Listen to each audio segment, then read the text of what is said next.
Hello guys, আমি আরিউল ইসলাম। Guys, আজকে একটি নতুন ভিডিও নিয়ে চলে এলাম। ভিডিওটি মূলত হচ্ছে এটা হচ্ছে একটা পুরান ল্যাপটপ। এই ল্যাপটপটাকে আজকে খুলে দেখবো যে এটার ভিতর কি আছে। তাহলে ভিডিওটা শুরু করার আগে ভিডিওতে একটি লাইক দিয়ে চ্যানেলটাকে সাবস্ক্রাইব করে সাথে থাকুন। চলুন শুরু করা যাক।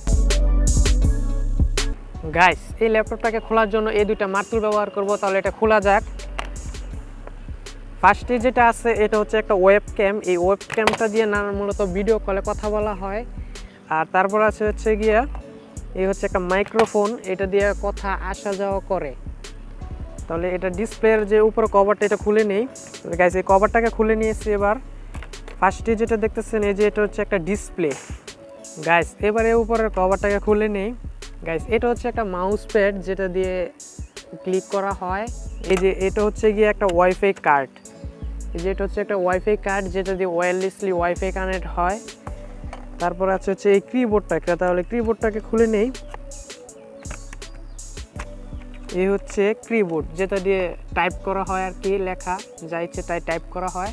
এই যে পেছন সাইডটা কিবোর্ডটা খুলে নিয়েছি। এবার এই যে এই উপরে কভারটাকে খুলে নেই।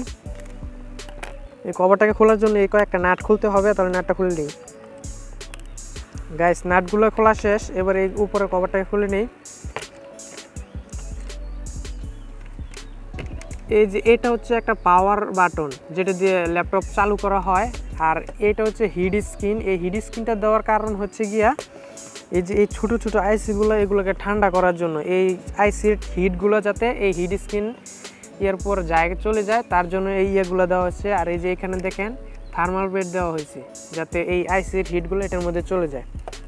আর এই যে এটা হচ্ছে এই ডিসপ্লে কানেক্টর। এই ডিসপ্লে কানেক্টরের মধ্যে ওয়েব ক্যামেরার মধ্যে লাইন যায়, মাইক্রোফোনের মধ্যে লাইন যায় এবং ডিসপ্লের মধ্যেও লাইন যায়। আর এটা হচ্ছে গিয়ে প্রসেসরের আর কি, মাদারবোর্ডে যে ইয়াটা করে এটা প্রসেসরের। গাইস, এবার এই মাদারবোর্ডটাকে খোলার জন্য একটা নাট খুলতে হবে। তাহলে নাটটা খোলা শেষ। এবার এই যে এটা হচ্ছে গিয়ে ইনপুট জ্যাক এবং আউটপুট জ্যাক। এটা হচ্ছে ইউএসবি যেটা দিয়ে এক্সট্রা মাউস কিবোর্ড কানেক্ট করা হয়। আর এটা হচ্ছে এইচডিএমআই পোর্ট যেটা দিয়ে মেমোরি কানেক্ট করা হয়। মেন মাদারবোর্ডটা খুলে নেই। এটা খোলার জন্য নাট খুলতে হবে। তাহলে নাটটাও খুলে নিই আমি। গাইস, এই যে মেন মাদারবোর্ডটা খোলা হইতেছে। গাইস, এই যে পুরো মাদারবোর্ডটা খোলা শেষ। এই যে মাদারবোর্ডটা দেখেন, এটা একদম পুরো মাদারবোর্ড খোলা শেষ। এই যে এটা হচ্ছে এক্সট্রা একটা র্যাম ছিল আমার কাছে, তাই এটার ভিতরে রেখে দিয়েছিলাম।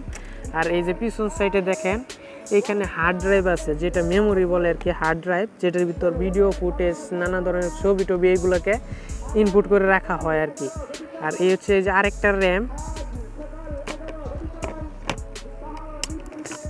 এই যে একটা র্যাম, এটা হচ্ছে গিয়া 512 MB র্যাম। এখনকার মূলত কম্পিউটার 16 জিবির নিচে কোনো র্যাম নাই।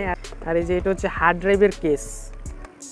গাইস, এই হচ্ছে প্রসেসর। এই প্রসেসরের উপরে এই যে ফ্যানটা, এই ফ্যানটা দিয়ে প্রসেসরটাকে ঠান্ডা করা হয়। এটা হচ্ছে একটা কুলিং ফ্যান বলে আর কি। তাহলে এই কুলিং ফ্যানটা খুলে দেখাচ্ছি আপনাদের। তাহলে এটার মধ্যে নাট আছে, নাটগুলো খুলে নেই। গাইস, এই হচ্ছে কুলিং ফ্যান, নাটগুলোকে খুলে নিচ্ছে। এই যে এবার এটা খুলে গেছে। এই যে দেখেন এটার মধ্যে থার্মাল প্যাড দেওয়া। এই যে কুলিং ফ্যানটা, এটা যাতে এটা ঘুরলে এই প্রসেসরগুলো, এই যে একটা প্রসেসর, এই যে ডাবল দুইটা, এটা মনে হয় প্রসেসর আর এটাকে আমি জানি না। এই দুটাকে ঠান্ডা করার জন্য এই কুলিং ফ্যানটা ব্যবহার করা হয়েছে আর কি। আর এই যে এখানে হচ্ছে এই ব্যাটারি পিন যেটা দিয়ে ব্যাটারি দিয়ে চালানোর জন্য যে প্লাগটা থাকে আর কি, ব্যাটারি পিন। আর এই সাইডে হচ্ছে গিয়ে চার্জিং পোর্ট যেটা দিয়ে চার্জ হয়। আর এটা হচ্ছে এইচডিএমআই না কি বলে। আর এটা হচ্ছে ল্যান পোর্ট। আর এটা হচ্ছে ইউএসবি টাইপ 3.0 নাকি 2.0 হইতে পারে। আর এটা হচ্ছে এইচডিএমআই পোর্ট।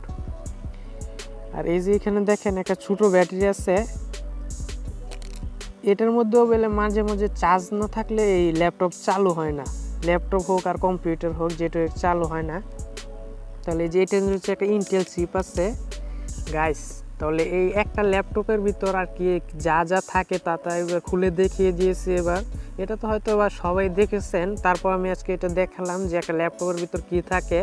তাহলে যদি গাইস ভিডিওটা যদি ভালো লাগে তাহলে ভিডিওতে একটু লাইক দিন, চ্যানেলটাকে সাবস্ক্রাইব করেন পরবর্তী ভিডিওর জন্য আর কি।